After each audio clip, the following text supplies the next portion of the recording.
Hello, everyone. Here we are for Joy Workout number 94.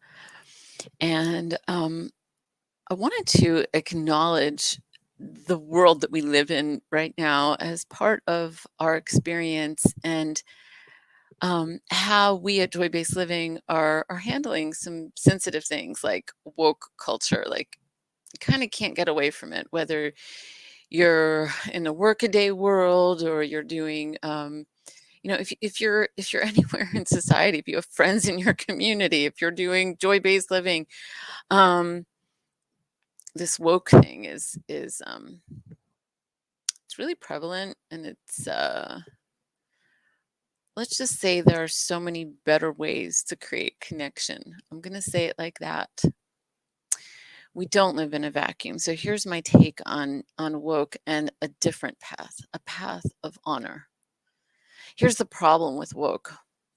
Problem with woke is that a lot of the really good, sensitive, kind, loving, nurturing, awesome hearted people are left feeling afraid and ashamed to even speak because they're afraid they're going to say the wrong thing. That's the last thing we need, man. That is the last thing we need. So I want to give you an option for how to get louder in a healthy way, because we need strong, kind voices to get louder, to get stronger, to get bigger, to fill more space, to have. I see families sometimes where the bully is the one who is honored the most and listened to the most and respected the most. Even if nobody says that, that's the rules that they'll follow. So looking at this, wouldn't joy-based living, wouldn't you rather feel more joyful within your community wherever you are? This is about having a sense of healthy power, a sense of joyful power. Joy-cabulary word for today, we have imagination plus emotion equals power.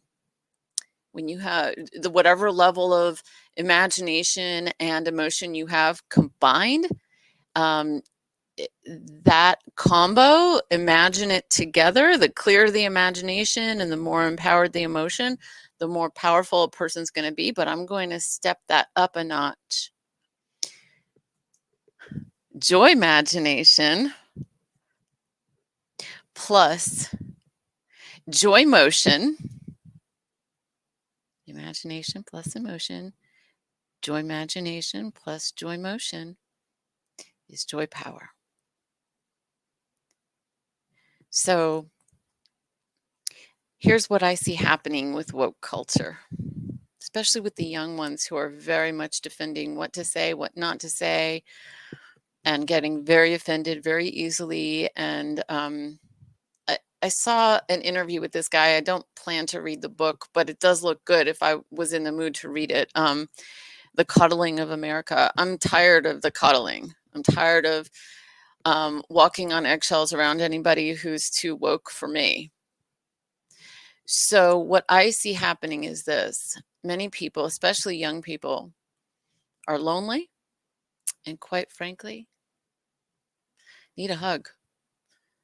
And the fact that they're getting some attention when they call people out makes them feel something, and it's better than feeling nothing. They'd rather get or impose negative attention and have like energy going, energy moving, rather than having none or being left to their own devices, to their own feelings that they don't know how to manage, they don't know how to resolve.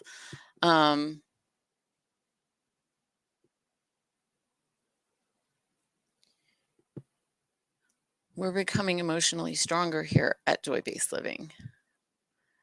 And so we know what it feels like to have enough attention once we've done our homework. We know what it feels like to be well fed, well nourished psychologically. And when we have that, we have so much more to give. You might think about a family member who maybe needs some more support from you, but you didn't know how to support them before. What we do here at Joy Based Living is we increase the volume of honor. we honor ourselves and we honor others on a regular basis in a real way, not fake. I like fancy chocolate. I like fancy coffee. I like fancy restaurants, not because they're expensive and shishi, but because when I'm there, I feel heard. When I buy a good quality product, I feel like the people who are in the making of that brand, who are creating it, they're listening. They're listening to themselves. They're listening to their customers. And that listening is honor. It's honor. When someone gives you a gift that lets you know that they were thinking of you, that's honor. That's how we practice honor here. I mean, look behind me. This is not Shishiville. This is Mr. Rogersville. But there's also Reverend Sassy Shorts in me. And when I know inside of me that I honor humans for the beauty in them and the love in them and the wonder in them and the special unicorn in them, I don't need somebody to effing tell me to be woke. I want to slap them upside the head, because now you're imposing on my freedom and making me wrong if I accidentally say the wrong thing. If that's not a narcissistic household or society, I don't know what is. Oh, who are we going to tiptoe around? No, I'm going to dance and I'm going to speak. And that's what I love about really great children's authors and really great comedians. They will not be stopped. They will let their audience know that they see them, that they're going to speak the truth. And I think about Judy Blume. I think about Dr. Seuss. I think about Shel Silverstein. Tell yourself the truth and recognize how free you feel when you do that. And then surround yourself with others who are willing to do the same, who aren't interested in gossip, who are interested in breaking free from shackles and then flying higher. Yes, there's two metaphors there, because joy-based living encompasses both of those aspects. And so what we do is, our foundation for learning is what is the 12 practices. And what's the thread in that? The thread through all those practices is honoring yourself and honoring others. And if you get stuck for any length of time, unable to feel your own feelings or honor yourself and others, and you're feeling down, then you check out the Sanctuary ebook, you check out the glossary, you check out the resources in that book, you delve deeper into Pete Walker's work and other people that are mentioned in there. That's why it's there. And then you come back to yourself and you start flying higher, and you hang out with other people who go, oh, I see the beauty and wonder in you. Let's be magical. And so a friend came over the other day and made me butterfly pea tea. And she was like, where did the pea come from? How'd they get the pea out of the butterfly? She didn't realize that the word pea, when her friend was telling her about it, is spelled P-E-A. It's just butterfly pea tea, T-E-A. So it's a tea, whole butterfly tea. And it's blue. And when you add certain things to it, it turns colors and it's magical. I don't care how old you are, how young you are, you're worthy of magical moments.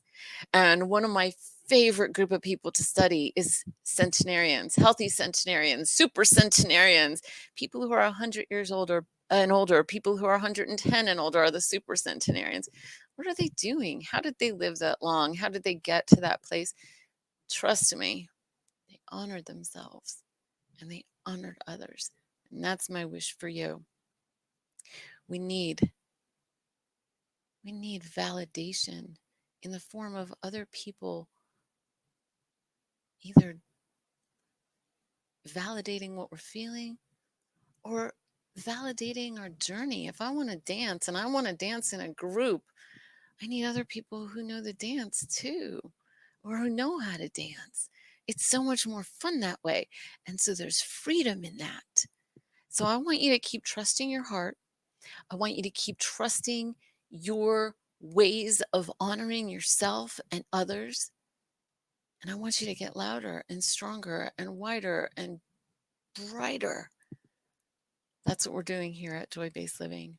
I'm so glad you're here with me. I appreciate you so much, because the journey of my life is sweeter because you're in it. I appreciate you, and I will see you for the next Joy Space living workout. The next joy workout. Flex those muscles, baby. Woo!